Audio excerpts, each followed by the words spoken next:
Some people are trying to make a big deal about comments made by the CEO of Microsoft on an earnings call where he talked about what they're doing with Xbox, that they'll continue to extend content to new platforms and increase where players can play their games, how they can play their games, and basically addressing accessibility there.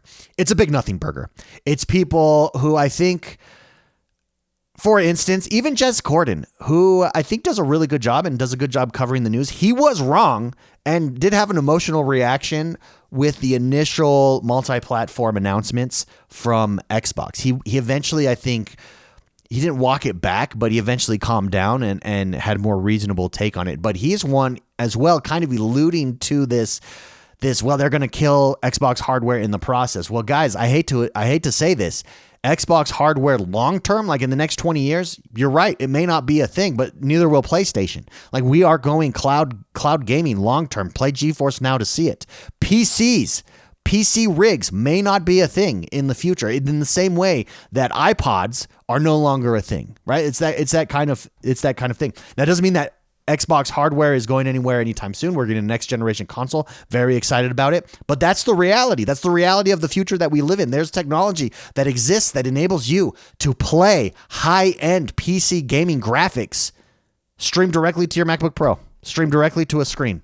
And we're like in the foundational setup phase of that at the moment. And we're about to hit that full steam. So if you don't like that, I don't know why you don't like that. I don't have to buy a $1,000 PC. More than $1,000, a $2,000, $3,000 high-end gaming PC, a $1,000 graphics card to experience gaming with a $1,000 graphics card. I subscribe for $20 a month. And that's where we're going with Xbox, and that's where we're going with Game Pass. Nothing that is said here is new. People are trying to make it like, oh, they're going to kill Xbox. No, they're not. And as you see by the numbers, Xbox is actually thriving. So let's go over that. Before we jump into it, though, don't forget that like button, subscribe to this channel. My name is X1 the Gamer. Whether you agree with me or disagree with me, I love having the conversation. I love reading the comments. So like, subscribe, share us with your friends. Also, if you enjoy this as a podcast, we have the X1 Daily Podcast. A link is in the description below. Go over, subscribe to us. That's the X1 Daily Podcast, where all this drops in podcast form. Also, leave us a 5-star review. It very much helps us over there. Okay, this is PureXbox.com. I think this is a pretty reasonable take as far as just objective news coverage of what's happening here. So make sure you guys go check out PureXbox.com. I think they're the best for all things Xbox news. Microsoft CEO Gaming Division update. Quote, we continue to extend our content to new platforms. We are bringing great games to more people. Following rumors about Xbox PlayStation 5 ports slowing down, Microsoft CEO Satya Nadella has briefly addressed the company's gaming division in his annual letter to shareholders. Xbox's new strategy, codenamed Project Latitude, will seemingly continue according to his statements. We brought 4 of our fan favorite titles to Nintendo Switch and Sony PlayStation for the first time, as we continue to extend our content to new platforms. In the same segment that's what Satya said. That was a quote by him. In the same segment about Microsoft's gaming division, Nadella mentioned how the company strived to bring, quote, great games to more people on more devices. It will also, quote, continue to innovate to offer players more ways to experience the games they love, where, when, and how they want, with services like xCloud Gaming. The acquisition of So first of all, let me stop there. We'll pause there before we read on. Yeah, that's nothing different than they've already said. That's nothing different that's happened. And some people that aren't able to think long term and aren't being objective and are emotionally reacting to this. Once again, we've been through this. We've seen this circus before.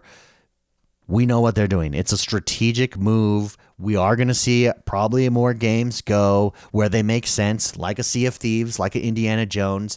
I don't believe we are ever going to see a Halo. I don't believe we're ever going to see a Gears of War. I don't believe we're ever going to see a Forza Motorsport. I do think maybe a Forza Horizon makes sense to expand everywhere. That game model, it's a very social game.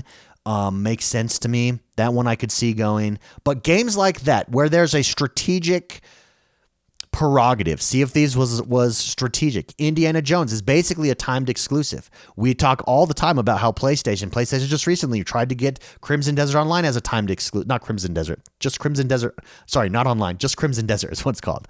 The makers of Black Desert Online, Pearl Abyss. Crimson Desert, they tried to lock it up as a timed exclusive. Why? Because it works. That kind of stuff works as timed exclusives. And you might say, yeah, but Indiana Jones, why? If it works as a timed exclusive, why wouldn't it also work as an exclusive? Because they're not just selling a console.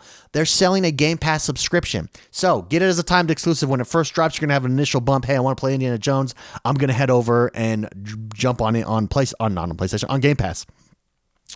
And then after that initial boost, after, let's say, 6 to 9 months later, you drop it everywhere else. Then you get a second initial boost in two respects. Number one, oh man, I love Indiana Jones. I should have got this on Game Pass. Number two, oh man, I love Indiana Jones. Take my money. Microsoft benefits both ways. And that's the strategy. It's pretty simple. It's pretty basic, and it makes complete logical sense there. So let's continue here with the article. The acquisition of Activision Blizzard King has added, quote, hundreds of millions of players to Microsoft's gaming ecosystem, with the tech giant now in control of, quote, 20 franchises that have generated over $1 billion in lifetime revenue, from Candy Crush, Diablo, and Halo to Warcraft, Elder Scrolls, and Gears of War. Now, if those franchises named right there can continue to be successful in the future, I'd say one of the weakest ones there is probably Halo at the moment, at least from a perception standpoint. But if all of those can continue going forward, imagine you get all those are $1 billion revenue generating, another $1 billion, the next $1 billion over the next decade or 2 decades. That's giant, everyone. That's huge. So that's not 1 billion total from all those. Like, all those combined equal 1 billion. That's 1 billion from each of those franchises. It's giant. It's massive. Although yesterday's rumors suggested Xbox could slow down or even pause game ports for other platforms, it was stressed Microsoft hasn't canceled these plans and still intend to move forward with this strategy. Yeah, first of all, the rumors didn't say it was going to slow down with it. The rumors basically said there was a red line with Gears of War and Halo, that those are red lines. And once again, that makes complete sense. If you're paying attention, you see it. It's supposedly going to be more cautious with reveals after the reaction to Indiana Jones' simultaneous PS5 announcement.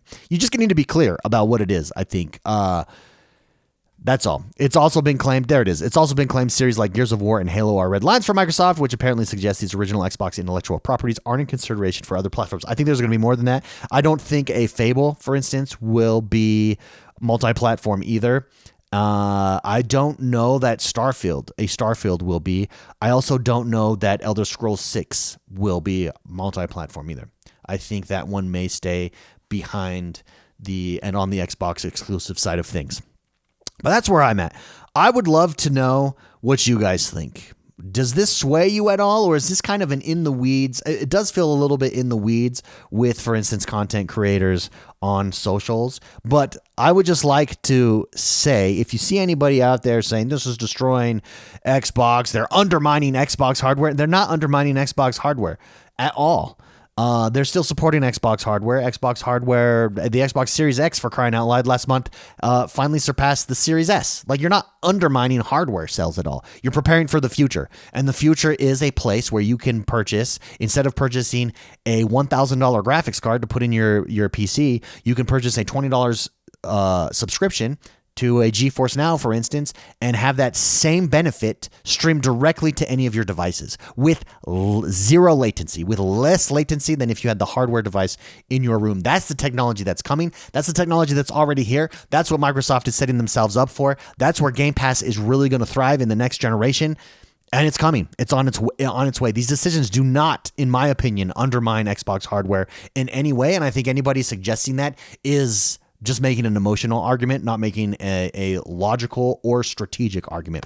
Let me know what you think, though. I could be wrong. I'm not on this one. I am on some things. I'm not on this one. But let me know if you do think I'm wrong. Let me know in the comments below. Again, don't forget that like button, subscribe to this channel. My name is X1 the Gamer. We drop videos like this all the time. Have a great rest of your day.